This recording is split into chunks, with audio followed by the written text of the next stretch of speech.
Assalamualaikum warahmatullahi wabarakatuh. Perkenalkan, kami dari kelompok 6 yang terdiri dari Amelia Nur Khairiyah, Novi Nur Sahrilah, dan saya sendiri Muhammad Iqbal Nur Subhi akan mempresentasikan tentang hadis berdasarkan kuantitas rawi. Hadis mutawatir adalah hadis yang diriwayatkan oleh sejumlah perawi yang secara tradisi tidak mungkin mereka sepakat untuk berdusta. Dari jumlah perawi yang sepadan dari awal sanad sampai akhirnya, dengan syarat jumlah itu tidak kurang pada setiap tingkatan sanadnya. Baik, berikut ini macam-macam hadis mutawatir, diantaranya yaitu yang pertama, mutawatir lafzi, yaitu mutawatir dalam satu masalah yang diriwayatkan menggunakan lafaz satu atau lebih namun satu makna, atau menggunakan susunan kata yang berbeda tapi satu pengertian, yaitu tetap dalam satu konteks masalah itu, yakni hadis yang sama lafaz, hukum dan maknanya.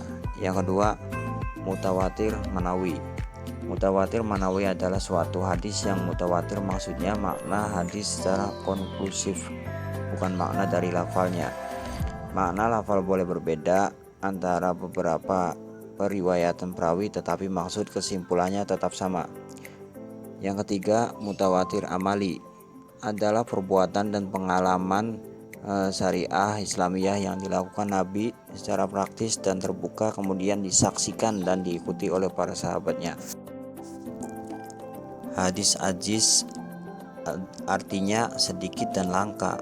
Menurut istilah adalah hadis yang diriwayatkan oleh dua orang perawi pada seluruh tingkatan atau tobakot sanad atau walaupun dalam satu tingkatan saja.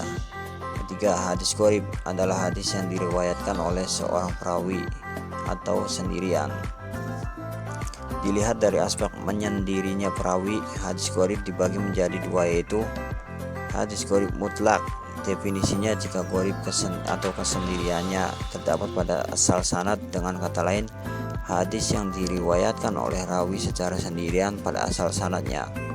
Contoh hadisnya adalah, sesungguhnya amal perbuatan itu tergantung niatnya. Yang kedua, hadis gharib nisbi. Definisinya, kegoribannya terletak di tengah-tengah sanad, dengan kata lain, hadis yang diriwayatkan oleh lebih dari seorang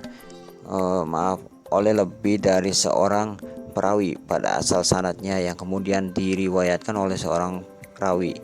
Contohnya adalah hadis Malik dari Az-Zuhri dari Anas bahwa Nabi SAW memasuki kota Makkah sementara di atas kepalanya terdapat penutup. Hadis ahad. Hadis ahad adalah hadis yang tidak memenuhi beberapa persyaratan hadis mutawatir. Macam-macam hadis ahad. Yang pertama, hadis masyhur adalah hadis yang diriwayatkan oleh 3 orang rawi atau lebih, meskipun di dalam satu tabaqoh atau tingkatan, dan belum mencapai derajat mutawatir. Hadis masyhur pun dibagi menjadi 2 macam, diantaranya yang pertama, mutlak adalah hadis yang sudah terkenal di kalangan ulama ahli hadis dan orang-orang umum. Salah satu contoh dari hadis ini adalah, sesungguhnya sempurnanya amal tergantung pada niatnya. Yang kedua, masyhur muqayyad berasal dari kata qayyada yang berarti mengikat atau menguatkan. Muqayyad berarti sesuatu yang diikat, sedangkan hadis masyhur muqayyad berarti hadis yang terkenal di kalangan para ulama ahli hadis saja.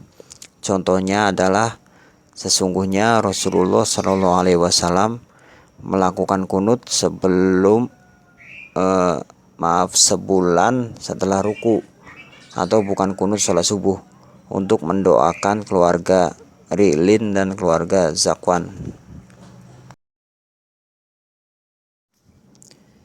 Syarat-syarat hadis mutawatir diantaranya adalah, yang pertama, harus diriwayatkan oleh banyak jalur perawi, yakni adanya konsistensi jumlah perawi pada setiap tabaqot. Artinya, jika salah satu dari tingkatan sanad tersebut ada yang tidak mencapai jumlah minimal yang telah disepakati, maka sanad tersebut tidak dikategorikan sebagai sanad yang mutawatir, tetapi disebut sebagai sanad yang ahad. Yang kedua, menurut pertimbangan rasio. Mereka mustahil melakukan konspirasi, kebohongan, atau mengadakan suatu perkumpulan untuk berdusta, atau dipaksa oleh penguasa untuk berdusta, karena rawi-rawi itu orang banyak yang berbeda-beda dari berbagai kalangan dan profesi. Yang ketiga, rawi banyak yang meriwayatkan dari rawi yang banyak pula, mulai dari permulaan sampai pada akhir sanadnya.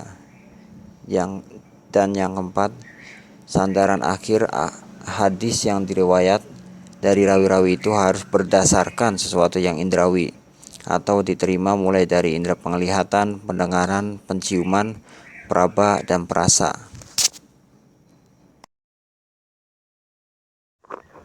Baik, untuk kesimpulannya adalah bahwa kuantitas rawinya hadis dibagi menjadi dua, yaitu mutawatir dan ahad, di mana hadis mutawatir adalah hadis yang bersifat indrawi atau didengar dan dilihat, yang diriwayatkan oleh banyak orang mencapai maksimal di seluruh tingkatan sanadnya. Hadis ini juga dibagi lagi menjadi beberapa bagian, diantaranya adalah hadis mutawatir lafzi, mutawatir manawi, dan mutawatir amali. Sedangkan hadis ahad adalah hadis yang tidak memenuhi beberapa persyaratan hadis mutawatir. Dalam hadis ini juga dibagi macam-macam bagian, diantaranya adalah hadis masyhur, hadis aziz, dan hadis qorib. Mungkin sekian presentasi dari kelompok kami tentang hadis berdasarkan kuantitas rawi. Kurang lebihnya mohon maaf. Billahi taufik wal hidayah. Wassalamualaikum warahmatullahi wabarakatuh.